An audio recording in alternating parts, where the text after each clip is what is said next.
by default, by focusing on the novelty of seeing the goodness and judging the goodness of the person rather than their actions or their words. They said that's what the Mishnah says, "V'havidan is kol adam lechavschus," that you should judge every person favorably. And the more or less, the driving question was, how are we supposed to judge someone's behavior in incongruent behavior favorably when we clearly see that they're out of line? For that reason, we discussed the inner dimension of the Mishnah, which doesn't suggest or doesn't instruct us to judge every action or word favorably, but rather the person behind the words or the actions. Because as we learned in the Tanya class several times, based on chapter 4, as Alter Rebbe discusses, that the levushei neshama, that the garments of the neshama are not the neshama itself. So a person's thoughts or a person's words or a person's actions are not the person. They're what the person is channeling, but that's not the person. So with that in mind, we could distinguish between the thought, speech, and action of a person to the person themselves. And if we want to elicit the person, the Adam, which is one of the highest categories of human beings, then we have to judge in our mind that we're dealing with a good person. They're not, God forbid, broken. They're not toxic. They're not a weed. Rather, they're a neshama, a piece of God that God sent into this world. And as we discussed last week, when you see that a person is dealing with complications, then that's where God trusts them. But sometimes the Nefesh Bahamis takes over and bamboozles the signals, embezzles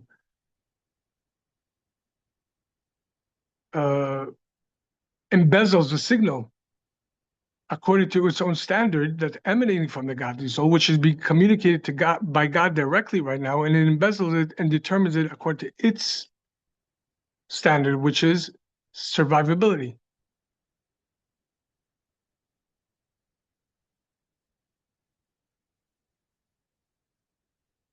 The survivability of the animal soul could be sort of regarded as if somebody ever had the chance of taking in a rescue dog, a dog that had it pretty rough until it was adopted. Obviously, it's going to have its survivability tactics and defenses because of what it went through before. It's not unrehabilitatable, but it's just that in order to rehabilitate this animal, you have to give it a security constant, even when it's rolling, even when it's barking, et cetera, because there's no other way to be able to switch around their behavior unless you give the dog what it really needs. So the Havdil, to differentiate over here, when we see somebody that's being off, that's not them. That's the way they become accustomed to things.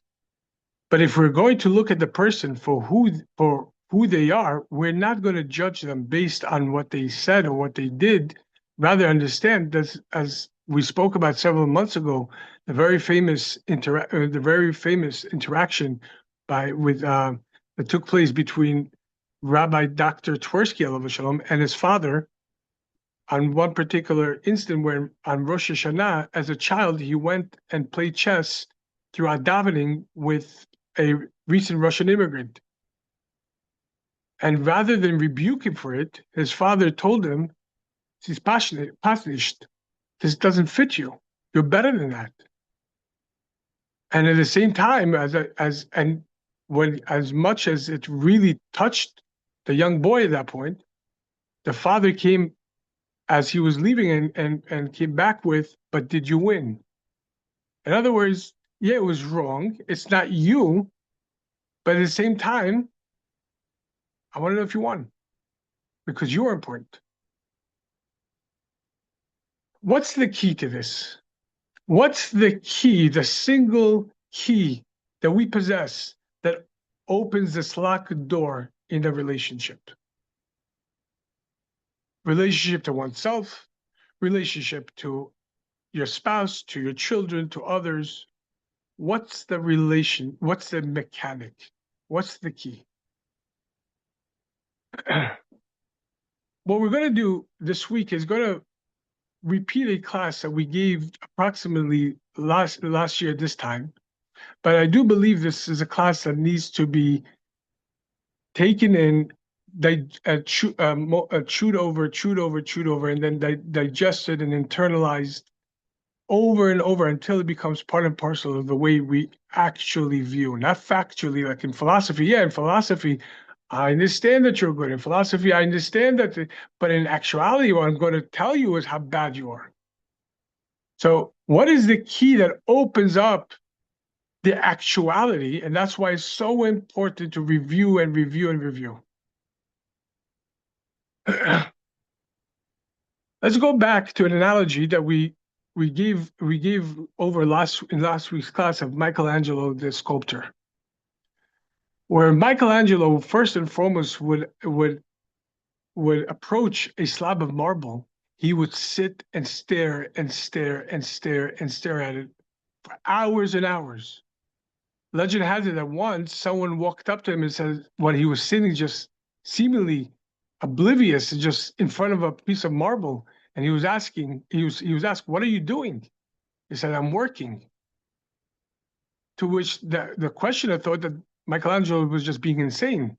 Where's the work? I don't see anything.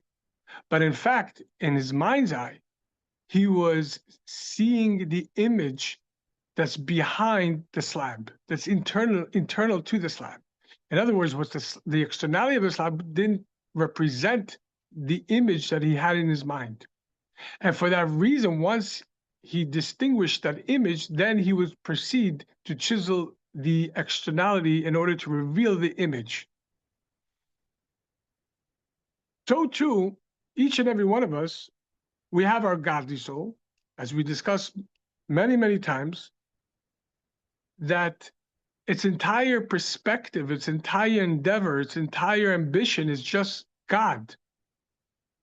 But the way the neshama was that was sent into this world in order to fulfill Hashem's desire, it's enclosed in an animal soul and a physical and a coarse animal soul and a coarse body with a yetzer hara to it. We don't just call it klipa in the Hasidic lingo that the Alter Rebbe used in order to describe this. Klipa means incrustation, a shell. We don't just refer to it as a klipa for nothing, but rather this animal soul tends, if left unchecked, if left to its own devices, will create such an incrustation around the godly soul that it will give no expression to the godly soul.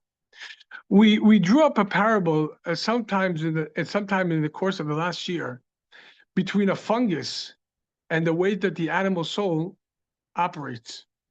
And we know that when a fungus, in order to survive, it creates a biofilm around itself, so nothing could penetrate it in order to stop it. So too, the animal soul creates a biofilm, a spiritual biofilm. And sometimes it's so thin that it's undiscernible to the person. And sometimes it's so thick that the person just gives up on trying to change anything. But either way, it encrusts the person. It hides the goodness, the holiness, and ultimately one's happiness and joy of life. Our aim is to find that key to that locked door that the animal soul locked and put layers of defense of concrete and steel, so it will remain impenetrable, so it will continue in the same fashion. And ironically, the people who allow this to happen are the people who end up complaining and being angry and sad and despondent and blaming and shaming, because they truly, truly internally want happiness and joy. They want success in life. They want success in relationships. But they don't realize that incrustation is not them. And they hold dear and near to it. We can also attribute the famous parable that we discussed so many times and from so many different perspectives, but it definitely fits over here. A man walks off a cliff by mistake, and with instinct he grabs on and holds on to dear life on a branch that was protruding from the cliff, from below the cliff, and he's holding to dear life. He feels that he can't hold on any longer. He starts screaming, "Anybody, anybody help, anybody help." No one's around. No one's around for miles. "Please, please, anyone." And all of a sudden he hears the voice of God says, "I heard your pleas. I heard your prayers. Come, my son, I will rescue you." Oh, he says, "Oh, Baruch Hashem." Says God, "Just let go of the branch. I'll catch you." There's a brief silence. And then the man screams out again, anyone else, could you please help me?" In other words, in order to be able to be rescued, to rescue the godly soul, we need to let go of that incrustation, of that biofilm that the animal soul enwraps itself, and understand it's cunning. They're klugiger, it's cunning, it's sly. It makes the person believe, almost like a zombie, that this is the right way to do, that this is the only way to do it. And it's doing it, and if it knows a person as it should, it tells you this is a holy thing to do. But then you ask a person, okay, so give me data points. Give me, where are you taking it? You're saying it's holy, you're saying this is prudent, you're saying this is healthy. All right, what's the supporting data for this? Where is it from? Nowhere. So how could you be so confident with this? Because I am. And we're seeing this in the world today. We're seeing this all around the protests. When any person with a little bit of seichel, with a little bit of intellect, as we said, a little bit of seichel goes a long way, stops a protest and asks, okay, could you give me the reasoning? Actual fact, not factual, actual, not emotion driven, toxic emotion, but real, practical. What do? They start shouting, "I'm done with this. I don't want to talk to you. You are this, you're that." Why? Because that shows how deep the defense layer has gone, that the person is refusing to even think, which is a virtue of humanity, that we are able to think independent of survivability, independent of our animal soul.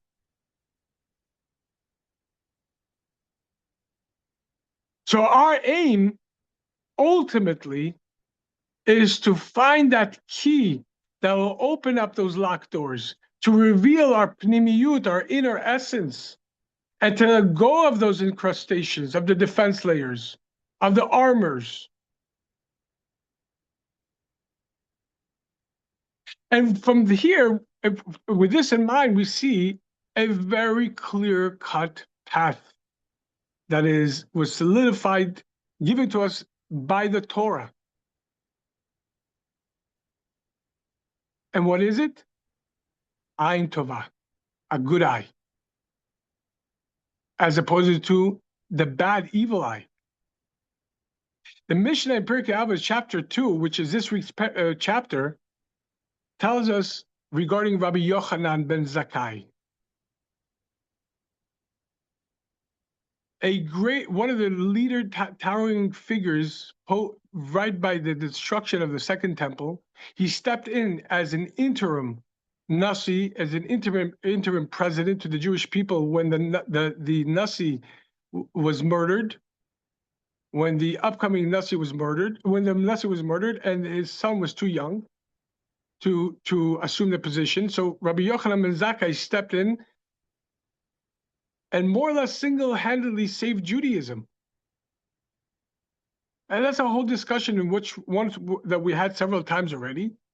But in this week's Pirkei Avot, Rabbi Yochanan ben Zakkai enumerates the qualities of his 5 students. As he had 5 primary students. Incidentally, if one of you has the merit, the privilege to travel to Israel, to Tiberias, there's a very, very holy ohel over there. where the Rambam is buried, his father is buried, his son is buried, where the Shalo, Yeshayahu Hurwitz, the Shnei Luchot HaBrit, is buried, as well as Rabbi Yochanan ben Zakkai and his 5 students.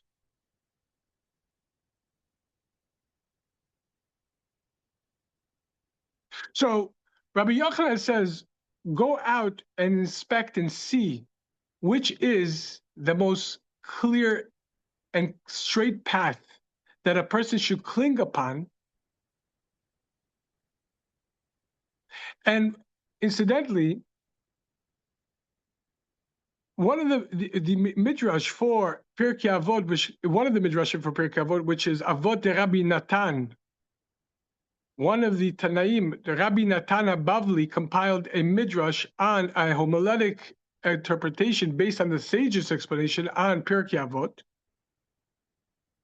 And when he records Rabbi Yochanan's instruction, go out and see which is a straight path that a person should choose should choose and cling to, he adds another few words: in order for this person to enter the world to come.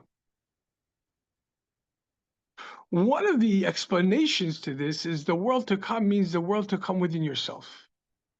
That currently you're not holding there yet.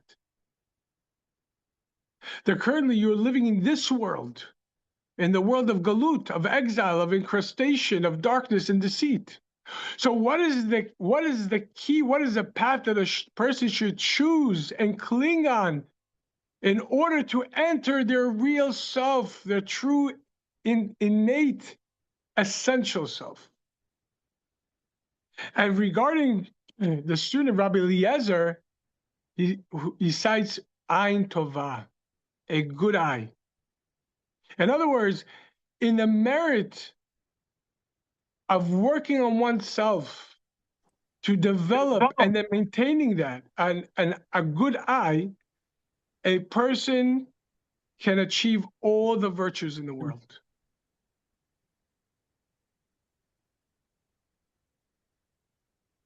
Rabbeinu Yonah of Gerona, one of our what's called Rishonim, one of our sages that lived 1,000 years ago, interprets this to mean that Rabbi Eliezer is implying that the ultimate virtue is generosity.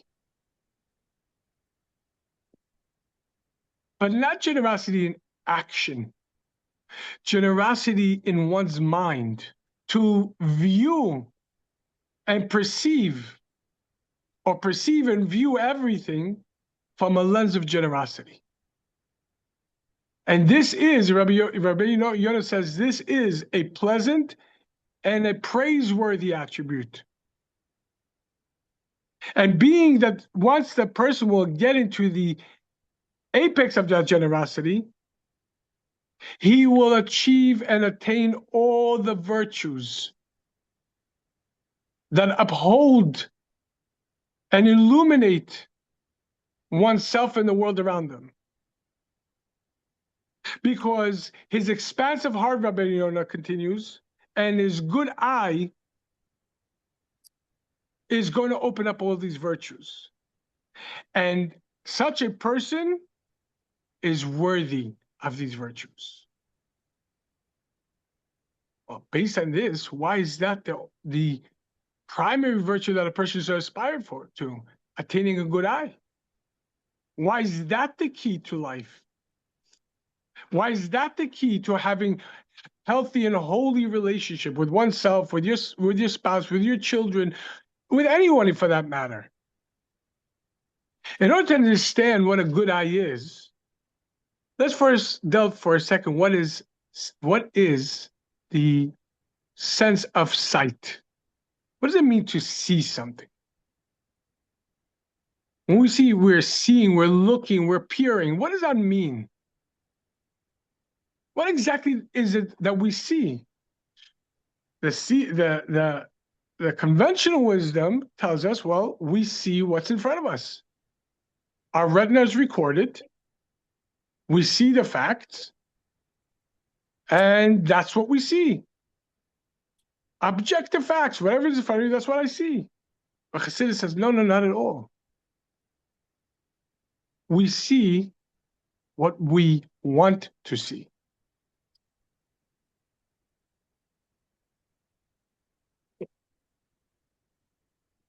And we don't see what we don't want to see.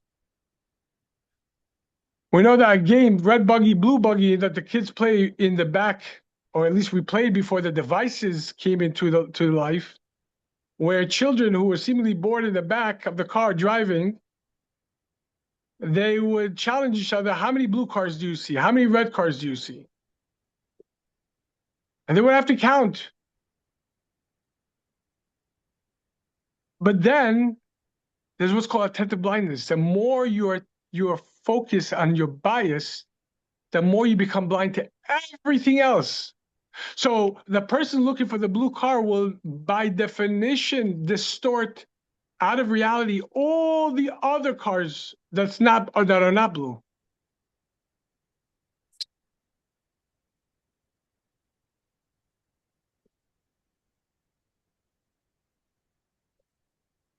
Why?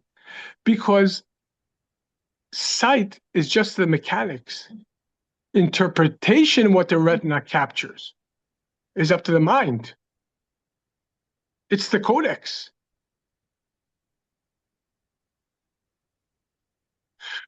We know the story that we shared, that Rabbi Y.Y. Jacobson shared on one of his podcasts, that he received a letter from a woman who recently came back from Eretz Yisrael, and one of her tours in Eretz Yisrael was to Chulon, the city of Chulon, which is outside of Tel Aviv. And over there, they have a very, very special, unique museum. It's called the Museum for the Blind. And the museum experience is literally that of someone who's blind. Everything is in pitch black. The art gallery, the music gallery, the food hall, everything is done in pitch black to mimic the experience of someone who's blind. Essentially, we know, and we discussed before, when one sense is diminished, the other senses intensify. She wrote in the letter that her tour guide was very impressive. Being himself a blind person, he walked with ease through the halls of the museum, elaborating on the artwork, on the music. The woman even wrote that when she sat down in the food hall for the meal in pitch black, the tour guide asked her, "Why are you so anxious? Why are you so tense?" And I marveled, how did you know this? I was so taken aback by how astute he was, how malleable he was, how funny he was. That was until the lights turned on at the end of the exhibition. And what I saw, and this is what she wrote, that he was ugly.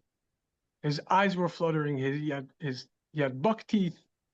And all of a sudden, all the impression I had until that moment disappeared. I was truly taken aback. So I write to you, she wrote to Rabbi Jacobson, I'm just wondering, where did I really see him? In the dark or in the light? When we think of sight, we think of an objective sense. I see what's in front of me. Where the truth is, no, that's the mechanical, the interpretation of how you perceive it. That's in what's in your mind. It's your mind that sees, not the eye. Just like, as we spoke many times before,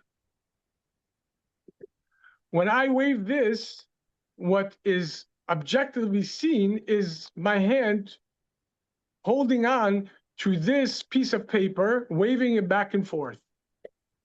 But if we were to pull back a little bit from the internal perspective, we would see that the mind sends a signal to my hand to pick up the piece of paper and wave it back and forth. So the hand in itself is just carrying out a directive of the mind to draw closer to the piece of paper, contract the palm and the finger to grab it and pick it up. That's the external mechanical aspect of it. The internal process is the mind telling the hand what to do. So too, it's the mind that tells the eye where to look and how to look at it and so on and so forth. We know in the third paragraph of Shema, for example, it says, "V'lo taturu achrei levavchem achrei nechem."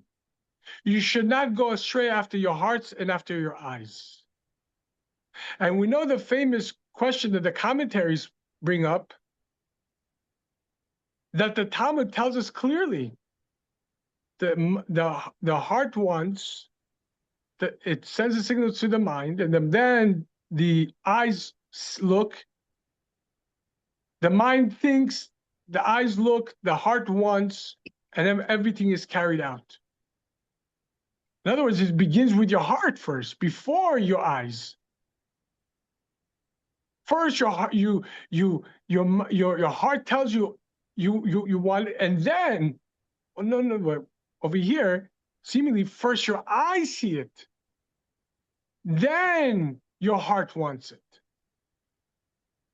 But in the Shema it says, don't go astray after your hearts and after your eyes. How do we reconcile with what the Talmud says? First the eyes look and see, and then the heart wants. Then the mind devises a plan of how to get what I want. And then the body carries it out. How do we reconcile with what the Talmud tells us? The answer is that the sages say, don't, the pasuk says, don't stray after your hearts, means what caused the eyes to go and look there if it's not emptiness? If one's heart is empty, then it starts looking for signals. How do I satisfy that emptiness? And then it starts looking like a sonar.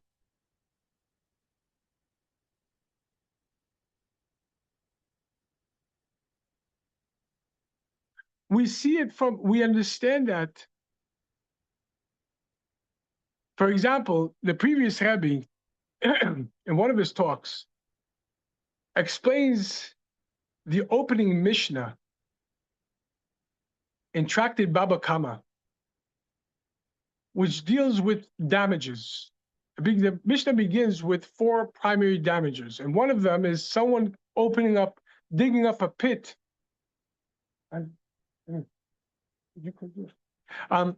Thank you. Somebody who digs up a pit in the public domain and doesn't close it back up, and then someone falls into it.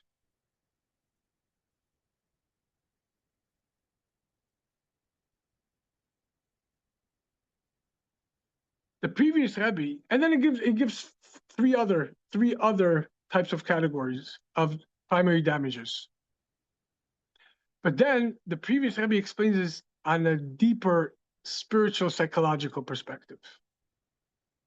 If someone walks in the middle of the public domain, where the klipot, we know the difference, and we spoke about the esoterical definition of public versus private domain.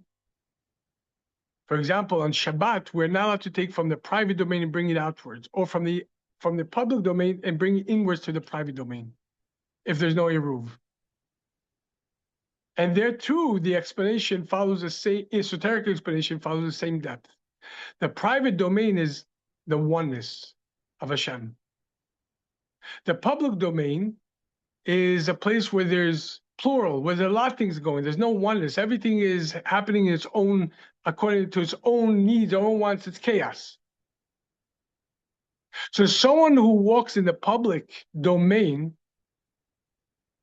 where there's klipa and so on and so forth, and their head is empty. There's a hole. In other words, it's not full of Torah. They're not thinking Torah. They're not thinking good and holy thoughts. It's empty. And as the pasuk regarding Yosef, when he was thrown into the pit, the Torah says the pit was empty, there was no water. What was there? Snakes and scorpions. In other words, snakes and scorpions, those are klipot. When there's no water, there's no chesed, there's no love, there's no Torah, there's all the room for darkness. As we discussed last week and on Shabbat, darkness conventionally doesn't begin with darkness. It begins with an absence of light or diminution of light. And the more that diminution happens, the less room there is for darkness.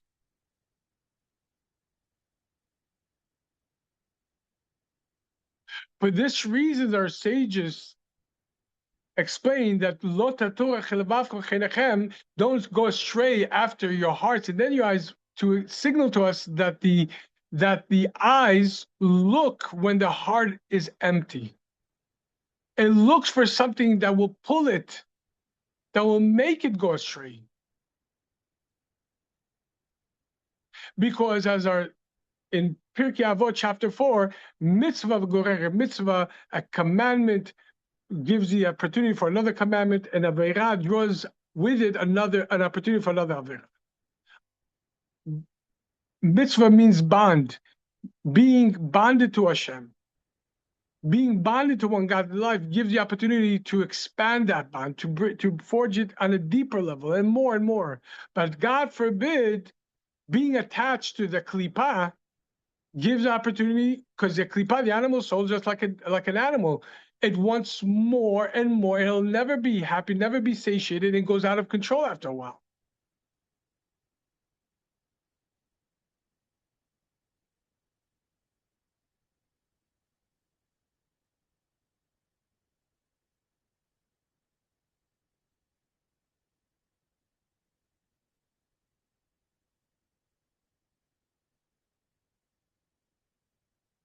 For example, even with one of those prey birds, like an eagle, like a vulture, was soars so high in the sky, miles and miles and miles away from the ground.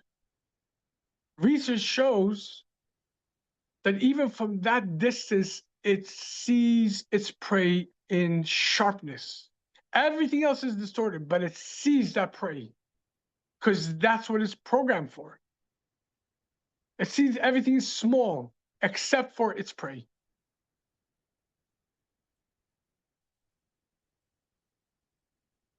So too with us. So too with us. When the Torah tells us, don't go astray after your hearts and your eyes, means what we spoke about many times. We don't love, we don't tend to love what we see. We see what we love.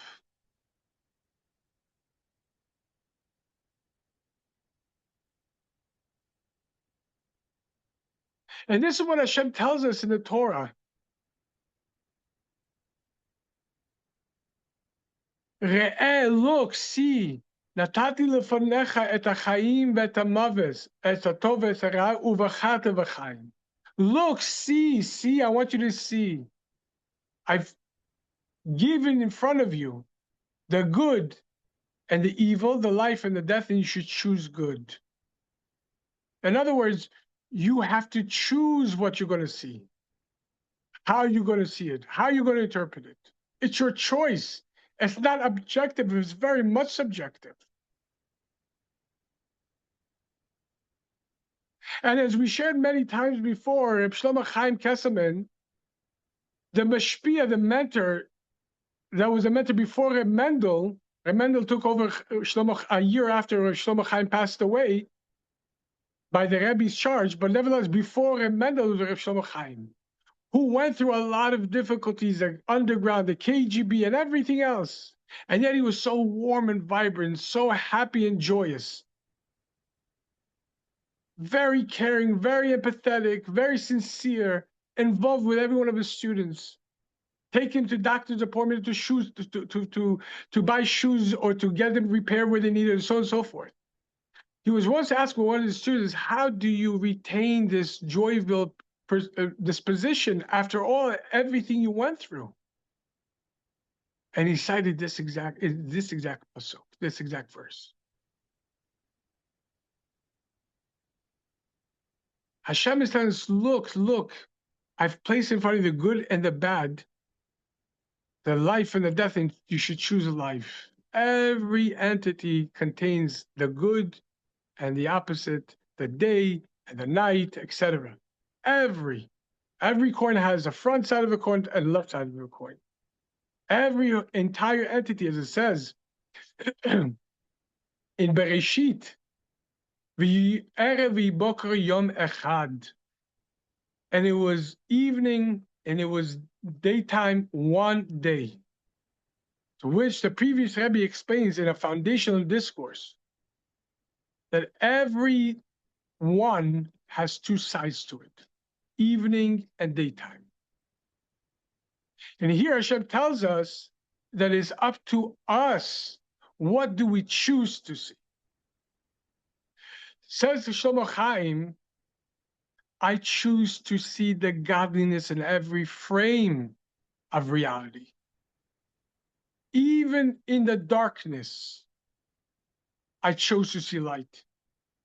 I chose to see God. What does it mean to choose life? Life, as we discussed last week, begins with one cell, multiplies to 2, to 4, to 8, for the duration of all of life. Where the opposite of life is the cessation of growth and the beginning of the decay. On a psychological level, this means saying it is what it is the beginning of death and decay. In other words, it is what it is, nothing I can change about it. I see what I see, I hear what I hear, I experience what I experience, and that's it. But I, as per the Torah's instruction, choose to see the growth. Where is the growth here? If it's happening from Hashem, there's a growth here, an exponential growth. But first and foremost, I must choose to see it. Because once a person sees as deep as listening, because listening is more in tune to internalizing, where sight begins with the externality. But we do know, even from halachic, from a Jewish legal perspective, seeing is believing. When you see something, for example, in Jewish law, a witness cannot act as a judge in the case that he witnessed because he saw it. And seeing creates a very deep resonating impression upon the person. So later on, even if he hears testimony and sees evidence that may contradict what he thinks he saw, or as we said last week, to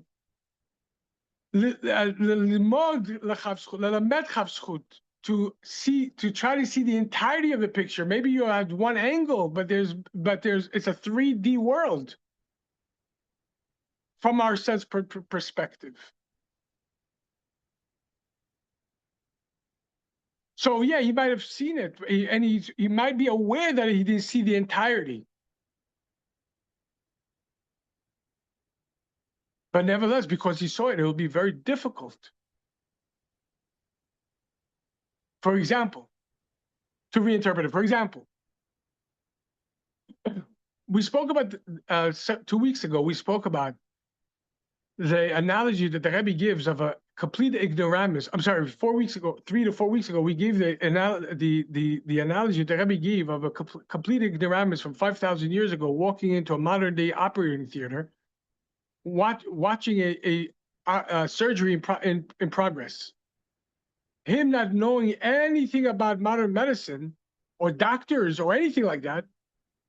What his eyes capture is that they're five masked sadists slowly but very, very, very cruelly murdering someone who's helpless. He's strapped to a gurney. He can't fight it. And you pull the person aside and say, you tell him, wait. There's what's called modern medicine. And it's a discipline of healing. And these doctors are trained in this process, this discipline. And this is a patient who unfortunately is sick or not well.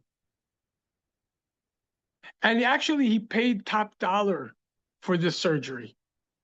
Yes, it's painful, and yes, the knife is a necessary but an unfortunate part of the ordeal, but there's no other way to do this. But they're saving his life. With a little bit of seichel goes a long way, a little bit of detail that he wasn't privy to until this moment. The entire scene flips. Not only they're not sadists, they're not only they're murderers, God forbid, they're heroes. But the Rebbe takes this a step further. Yes, he understood what was told to him. And yes, in his mind, he seemingly revised his initial impression. What happens when, after the surgery, the person is still out, incapacitated, not talking, not moving? In other words, recovery. In this ignoramus's mind, it will draw back the first impression. He will say, you see, I told you, you try to play me, you try to fool me. They're not heroes, they're murdering him. If they were heroes, why isn't he back alive? Why is he walking around? Why isn't he back to his family? In other words, he'll use the confirmation bias of what he initially thought he saw to revise the revision.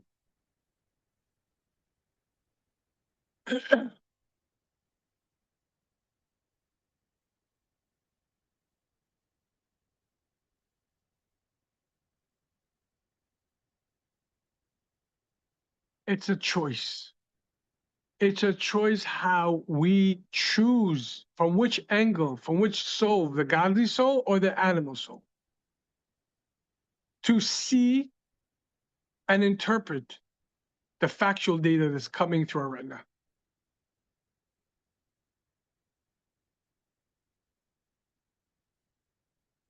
In other words, once again, we don't love what we see what we love. That's the meaning of seeing, of looking, of peering. It begins with an inner choice. A person who wants to see deficiencies will only see the deficiencies to the extent they'll become utterly blind. The more they notice the deficiency, the more they'll become utterly blind to the virtues of the person, whether they're themselves or the others.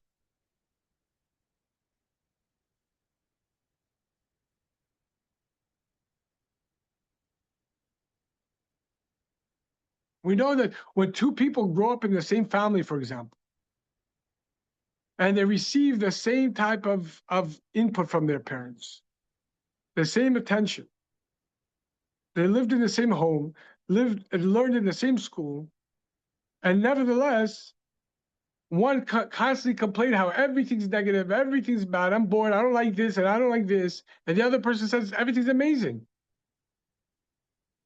Are they not living in the same reality? Well, from this lens, no, they're not living in the same reality.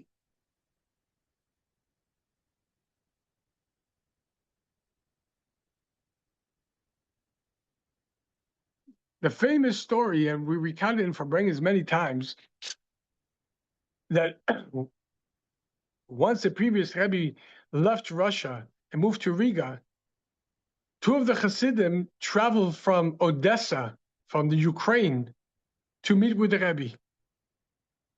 And each one entered separately. Amongst the discussion with both of them, the previous Rebbe asked, tell me, how is Odessa doing right now?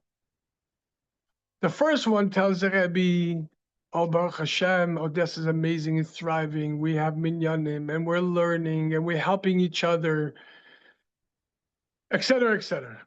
And the previous Rebbe was quite pleased and gave him 12 kopecks, let's just say $12. The next one comes into the previous Rebbe, and he too is asked regarding the state of affairs of Odessa. To which he replies, don't get me started, Rebbe. Everything's going downhill. Struggle to get a minyan. Classes are not consistent. There's infighting. In other words, everything's ... The Rebbe thanked him for that piece of information and gave him $1.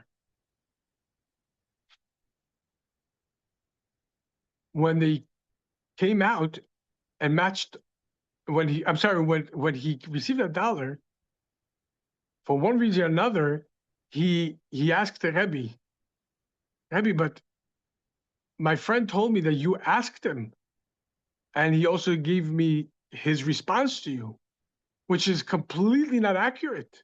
What I told you is accurate, but to him you gave $12, to me $1. Why? Says the Rebbe, you think I need you to tell me how's Odessa? I know exactly how Odessa is. My question was, which Odessa do you live in? Do you live in the Odessa of the higher Odessa or the lower Odessa? You choose to live, to see in the world that you live and you see. It's a choice. As we discussed many times, the formula with humanity and how much more so us, unlike inanimate object or plant life or animal, inanimate object, plant life, and the animal kingdom, cause equals effect. It's an automatic reaction. But by us, cause does not equal the effect. Cause plus the way we choose to see and to perceive and see the cause, understand that cause, and the way we choose to respond and not react to that cause will determine the effect.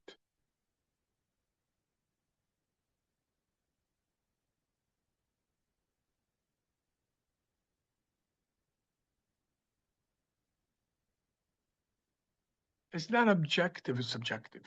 Very subjective.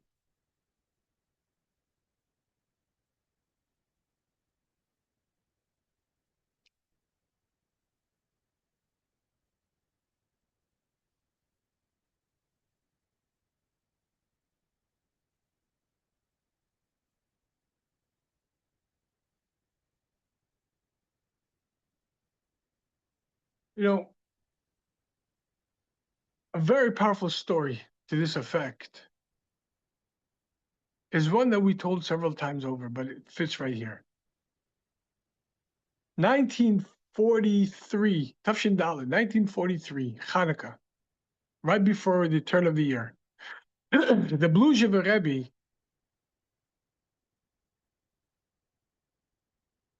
who was then in Bergen-Belsen in the camp, in the extermination labor camp, Bergen-Belsen, initiated to light the Hanukkah menorah. And we discussed the details of that. The menorah itself was made from shoes of dead Jews. That was the holder of the oil. The oil was the shoe polish that one of the Jews who was responsible to polish the Nazis' boots had, and so he used that as a fuel. The wick came from their pajamas. And the Bluzhever Rebbe was honored with lighting the first candle, the first night. And he begins reciting the blessing. Baruch atah Hashem Elokeinu melech haolam asher kiddishanu b'mitzvot v'tzivanu ladiknei Chanukah. Fine, first blessing. Baruch atah Hashem, second blessing, Elokeinu melech haolam sha'asa nisim lavoteinu ba'yamim ahem bizman, for making miracles for our forefathers those days, this time. All right. Comes the third blessing, the Shechianu blessing. All of a sudden there's a pause. And the Lubavitcher Rebbe turns around and is looking. He's as though he's looking for someone. But after a few seconds, he turns back around and resoundingly says, "Shechianu v'kimanu v'gianu lizman hazeh," that he gives us life and sustains us and brought us to the he brought us here. Shechianu v'kimanu v'gianu lizman hazeh, to this time. After the menorah lighting, one of the Jews approached him and says, Rebbe, I understand the desire to light menorah even here. And I even understand that saying the first two brachot. What I don't understand is how can you say Shechianu, that he gives us life and sustains us and brings us to this time over here? How could we thank God for this?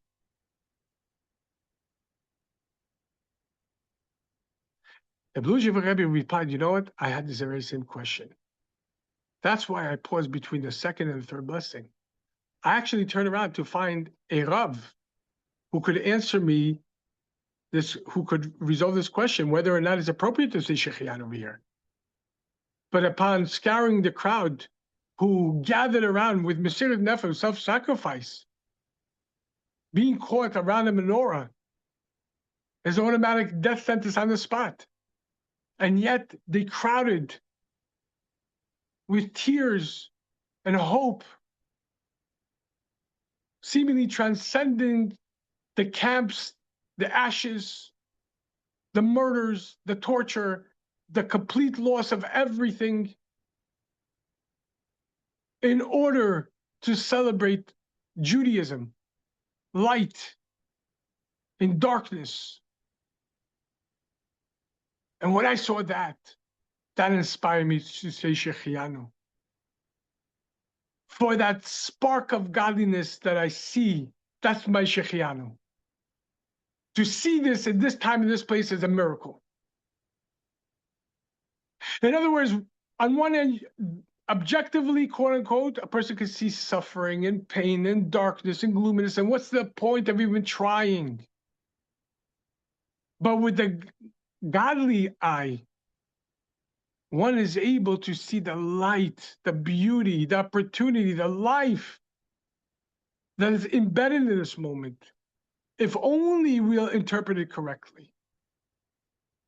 We'll continue to see Mr. Hashem tomorrow. Any questions?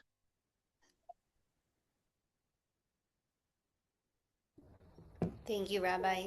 If no one has any questions, I'll ask one. I'm just looking at the chat. Narit said it reminds her of something Viktor Frankl said. Love doesn't make us blind. Love enables us to see. Similar concept of love as visionary. Very true. Very true. The only question is love to what? We said many times, love in Hebrew, Aleph, Hey, Vet, Hey, numerologically is equivalent to 13, which is equal to the word Echad, which is Aleph Chadala, which also equals 13. In other words, loving is being aligned. So yeah, we see what we love. In other words, where we're aligned, that's exactly what our eyes scour. So the question is, what do we choose to be aligned with? Who are we aligned with? What are we aligned with? Would you say, as you've taught in previous classes, the Yetzer Hara is very sly? So the more we train ourselves in this way, the more sly our Yetzer Hara will become, so that we keep working at this. Would you say to overcome all of this, it's consuming ourselves with Chassidus? Well, at first, we see black and white. But as we progress and as we internalize more and more, we start seeing black and white is no longer the question. It's a shade of gray that could be very confusing at times. Is it really coming from the Holy Soul or not? Is this really the way I should act or talk or think or not? Am I justified? Is it not justified? It's a lifelong process. As we discussed, sometimes that's the entire struggle for life. Mm-hmm. But nevertheless, in that struggle, we bring out all the other great virtues, as Rabbi Yonah explains. Mm-hmm.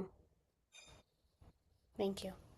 But yes, ultimately, it's only when we learn Chassidus, which gives us, as we learned in the Yutas Kislev classes, the Chassidus be emanating from the pneumius of Hashem, the internal state of Hashem, elicits the internal state of ourselves, our godly soul. So the more Chassidus we learn, the more we literally start seeing things from an internal perspective rather than external.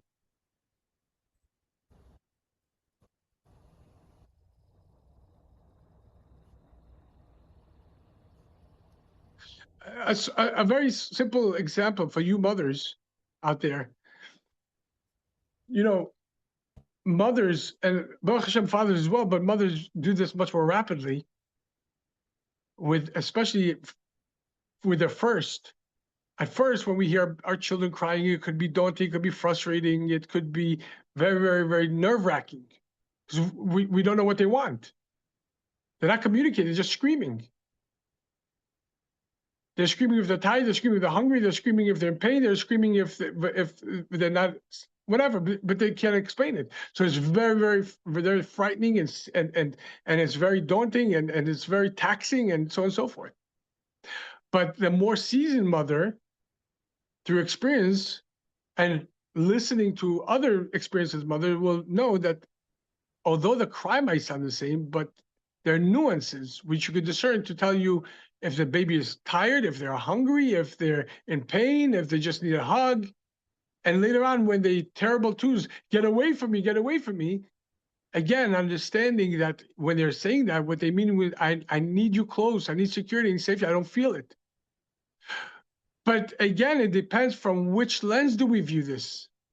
If we're viewing from the external, then this is terrible, frightening, daunting, etc. And it lists all the anxiety and all the fears and all the paranoia and all the anger and all the things. But if we're looking from the pneumius, then we say, oh, they're crying, they must be tired right now. So let's go to put them to sleep. Let's scratch their backs and put them to sleep. They must be hungry. Let me give them a snack. They must need a hug right now. In other words, the objective fact doesn't change. The baby is crying, and maybe with a high-pitched voice. But instead of doing that, we realize it's inviting us to resolve something.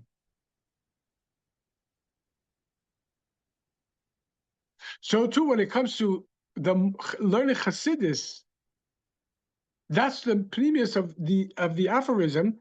A Chassid doesn't see the other's Yetzer Hara, because a Chassid sees the person from pnimiyut, from internal. So it's not that they're not aware, as we said, judge the person, not the action. Yeah, I'm aware that you speak like that, or you think like that, or you act like that, but that's not you. And because of that, I need to respond to you, not to that, because whatever you focus on, that's what highlights, that's what becomes real.